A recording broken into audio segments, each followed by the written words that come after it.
everyone, this is Learn with Phonology. I am Himanshi and today we are looking at the Budget 2024 highlights. This is going to be a very short 10-minute video जिसमें आपको सारी चीजों का brief मिल जाएगा।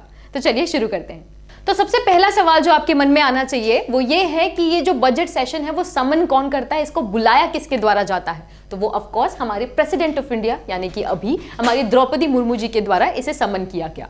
दूसरा सवाल आता है कि आखिर इस बजट को प्रेजेंट कौन करता है। तो ये किया जाता है by the finance minister of India which now is Nirmala Sitharaman ji. अब ये इनका 6th बजट है और ये मोरारजी देसाई जी के बाद दूसरी ऐसी फाइनेंस मिनिस्टर है जिन्होंने कंसेक्यूटिवली 6 बजट्स को प्रेजेंट किया है। ये एक और ऐसा फैक्ट है जो आपको पता होना चाहिए।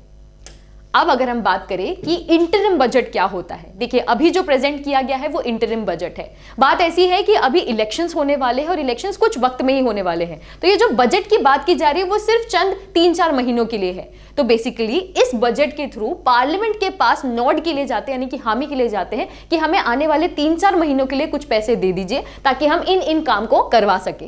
That is called as not a full fledged but an interim budget, और वही इस बार प्रेजेंट किया गया है। तो ये क्या है, ये एक short term temporary financial plan होता है जो गवर्नमेंट के टेम्परेरी एक्सपेंसेस को कवर करने के लिए प्रेजेंट किया जाता है, और इससे जितने भी एसेंशियल चीजें हैं वो की जाती है आने वाले कुछ महीनों के लिए।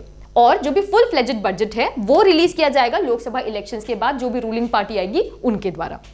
अब एक और बहुत खास बात इस पर्टिकुलर बजट की ये थी कि कोई भी इकोनॉमिक सर्वे नहीं रिलीज किया गया। देखिए जो भी बजट आता है उसके पहले एक इकोनॉमिक सर्वे रिलीज किया जाता है जिसमें जितनी भी चीजें पिछले 12 महीनों में हुई है, जितना भी डॉक्यूमेंट किया गया है, जितने भी डेवलपमेंट किए गए हैं, बेसिकली जितना भी डेटा है पिछले 12 महीने का वो दिया जाता है इकोनॉमिक सर्वे में बिफोर द बजट, और फिर उस पर बातचीत भी की जाती है, उस पर डिस्कशंस भी होते हैं। बट अभी ये प्रेजेंट नहीं किया गया है। ये आई थिंक जब फुल फ्लेजेड बजट आएगा उसके पहले इसे प्रेजेंट किया जाएगा। ये भी प्रेजेंट किया जाता है फाइनेंस मिनिस्ट्री के द्वारा। अब बात करते हैं दी हाइलाइट्स ऑफ 2024 बजट के बारे में, जिसकी प्रायोरिटी रही है गरीब, महिलाएं, युवा और जो हमारे फार्मर्स यानी कि किसान हैं। तो इनके अराउंड, ये इनको सेंटर करते हुए जितनी भी स्कीम्स है, जितनी भी अनाउंसमेंट है वो इनके आसपास ही की गई है। पर मेजर अनाउंसमेंट जो आई थी या मेजर जो जिस पर बात की गई है वो है टैक्सेस के ऊपर। देखिए ज्यादा कुछ हाइलाइटेड इवेंट्स नहीं रहे हैं, कुछ चीजें हैं जिनसे हमको फर्क पड़ सकता है, तो हम उन चीजों को देखेंगे। सबसे पहला है कि कोई भी टैक्स पर चेंज नहीं किया गया है। जो हमारे डायरेक्ट टैक्सेस होते हैं, इनकम टैक्स के स्लैब्स वगैरह जो पिछले साल अनाउंस हुए थे, जितनी बड़ी बात हुई थी, इस बार ऐसा कुछ नहीं हुआ है। कोई भी चेंजेस नहीं किए गए हैं, ना डायरेक्ट टैक्सेस में ना इनडायरेक्ट टैक्सेस में। और इसके साथ साथ टैक्स बेनिफिट्स जो स्टार्टअप्स को मिलते हैं या सोवरेन वेल्थ या सोवरेन बॉन्ड्स पे जो आपको मिलते हैं, प्लस जो पेंशन फंड्स पे मिलते हैं, जो आपको बेनिफिट्स अभी मिल रहे हैं, उसे एक्सटेंड कर दिया गया है 2025 तक के लिए, मार्च 2025 तक के लिए। फिर अगर कुछ और इंपॉर्टेंट बात मैं आपको बताऊं तो फिस्कल कंसोलिडेशन पर काफी ज्यादा फोकस किया गया है। देखिए गवर्नमेंट जो है कुछ खर्चा करती है और कुछ पैसे कमाती है।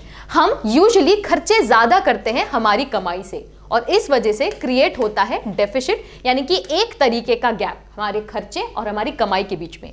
इस गैप को कम से कम करने की तकनीक को या सिस्टम को या प्रोसेस को कहा जाता है फिस्कल कंसोलिडेशन, और उसी की बात की गई है। फिस्कल डेफिसिट अभी के लिए 5.8% कहा गया है। आने वाले वक्त में 5.1 से लेके 4.5% तक की बात की गई है by the year financial year 2026। तो that is what aggressive fiscal consolidation पर फोकस किया गया है। ये भी आप देख सकते हैं, एक पूरी तरीके से दिया गया है कि कैसी जर्नी रही है। फिर इंफ्रास्ट्रक्चर की बात करूं तो आने वाले वक्त में जो हमारी वंदे भारत की ट्रेन्स रही है उसे काफी ज्यादा प्रमोट किया जाएगा, यानी कि 40,000 रेल बोगीज को कन्वर्ट किया जाएगा उसी स्टैंडर्ड के हिसाब से। और ये बहुत अच्छी चीज है कि रूफटॉप सोलराइजेशन की वजह से 1 करोड़ हाउस होल्ड को फ्री इलेक्ट्रिसिटी मिलेगी 300 यूनिट्स तक की। तो ये जो है बेसिकली सोलराइजेशन को काफी ज्यादा प्रमोट करता है। और हमारे जो फार्मर्स हैं, हमारे किसान जो हैं, उनकी इनकम को डबल करने की भी बात की गई है। और क्योंकि हम हाउस होल्ड्स की बात कर रहे हैं तो वो लोग जो स्लम्स में रहते हैं या जिनके पास अच्छे घर नहीं होते हैं या ऐसी जगह पर रहते हैं जहां पर उन्हें अलाउड नहीं होता है या रेंटेड हाउसेस में रहते हैं, उनके लिए आने वाले 5 सालों में 20 मिलियन घर बनाए जाएंगे प्रधानमंत्री आवास योजना के तहत। ओके, नेक्स्ट कुछ सोशल एफर्ट्स भी लिए गए हैं, जिसमें सबसे बड़ी बात यह है कि जो हमारा हेल्थ केयर स्कीम है आयुष्मान भारत, उसके तहत आशा और आंगनवाड़ी वर्कर्स को भी इंक्लूड किया गया है उसके अंडर में। और आने वाले साल और आने वाले वक्त में 1,00,000 करोड़ का अलॉटमेंट किया जाएगा, जिसके तहत लोगों को लोन्स दिए जाएंगे, 50 ईयर इंटरेस्ट फ्री लोन, जिससे वो लोग ज्यादा से ज्यादा इनोवेशन कर सके, किसी प्राइवेट सेक्टर में इन्वेस्ट कर सके या बिजनेस शुरू कर सके बेसिकली। तो इसका जो कॉर्पस है 1,00,000 करोड़, वो बहुत बड़ा है, इसलिए आपको पता होना चाहिए।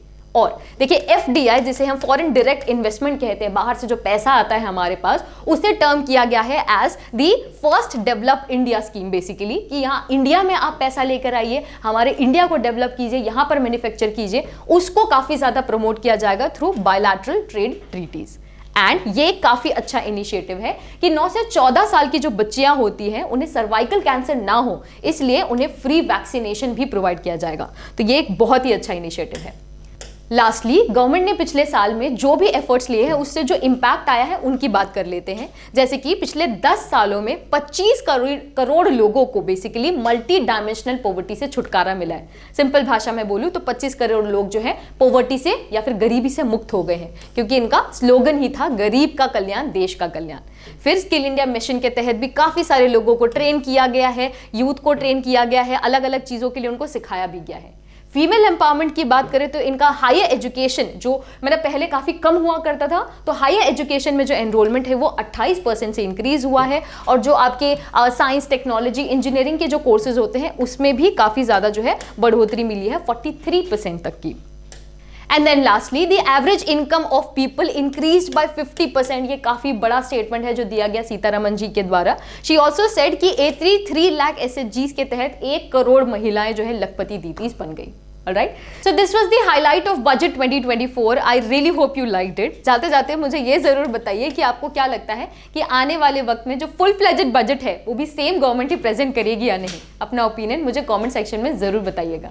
ऑल्सो अगर आप इस बजट सेशन के बारे में थोड़ा और इन डेप्थ जानना चाहते हैं कि पहला बजट किसने प्रेजेंट किया, पहले फाइनेंस मिनिस्टर कौन थे, हमारा बजट कैसे वर्क करता है, क्या होता है एक्सपेंडिचर, क्या होता है रेवेन्यू एक्सपेंडिचर, रिसीट्स होती हैं, बहुत सारी चीजें इसमें ऐसी होती है जो आपके एग्जाम में पूछी जा सकती है, तो इसके डीपर एनालिसिस के लिए आप हमारे कोर्सेज में एनरोल कर सकते हैं। वीडियो कोर्स में आपको बजट का पूरा एनालिसिस मिल जाएगा और आपको लॉ एंट्रेंस के कोर्स में सिर्फ बजट एनालिसिस ही नहीं, इकोनॉमिक्स का पूरा चैप्टर सब्जेक्ट भी मिल जाएगा, जिसमें ढेर सारी चीजें, ढेर सारे कॉन्सेप्ट्स मैंने इकोनॉमिक्स के एक्सप्लेन किए हैं। So with that, it's a wrap. If you like this video, do not forget to hit the like button, subscribe to our channel if you're new to it, and I shall see you in the next one.